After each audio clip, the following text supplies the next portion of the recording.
Let's talk more now about what Trump said about his mission to acquire Greenland. The CBC's Katie Nicholson joins us live from Washington. So, Katie, he was clear about not using force to take over Greenland, but also less clear about what happens if he doesn't get his way. So what did he say about Greenland? Yeah. So from those comments, there was perhaps some relief for people in Greenland and Denmark, European leaders who for weeks have been sort of wrestling with this, these implied threats or this notion that Trump was leaving military intervention on the table. And today in Davos, there was this moment in the speech where you could almost feel shoulders sort of coming down. This is that moment in that speech where Trump appears to communicate that he is not going to try to acquire Greenland through military force.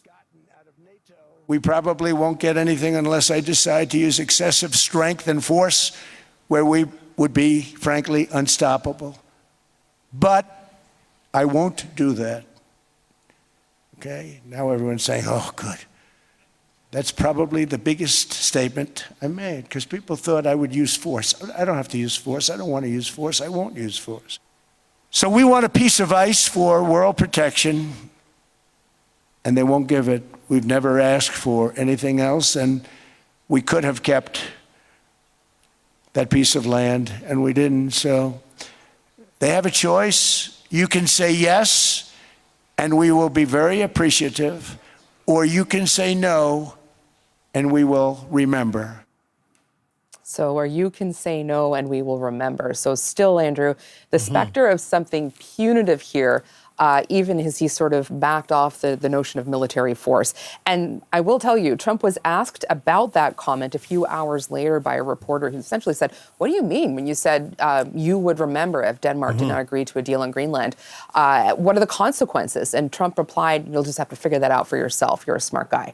So Trump, in that speech and afterwards, he continued to argue that this acquisition is about, as he put it, world protection. And at one point in the speech, he said, you know, it's to stop using some of the simplest language, the bad guys.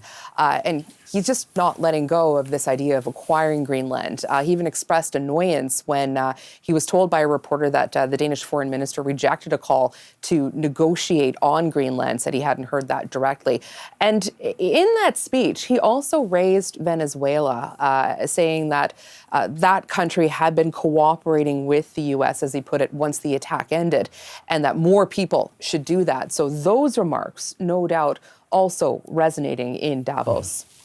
And Trump had some criticism of NATO. It's something that he often repeats, saying that he doesn't believe that NATO members would ever come to the defense of the U.S., but history would prove him wrong. Tell us what he said. Yeah, so, I mean, this is on top of him saying less than glowing things about European nations in that speech, that they're going in the wrong direction, citing things like migration and social spending. But again, Trump repeated what he said yesterday during that very lengthy briefing at the White House, that the U.S. will always be there for NATO, but he wasn't sure that NATO would be there for the U.S. And not long ago today, NATO's Secretary General Mark Rutte took pains to really mollify Trump on this point. Here is what Mark Rutte said.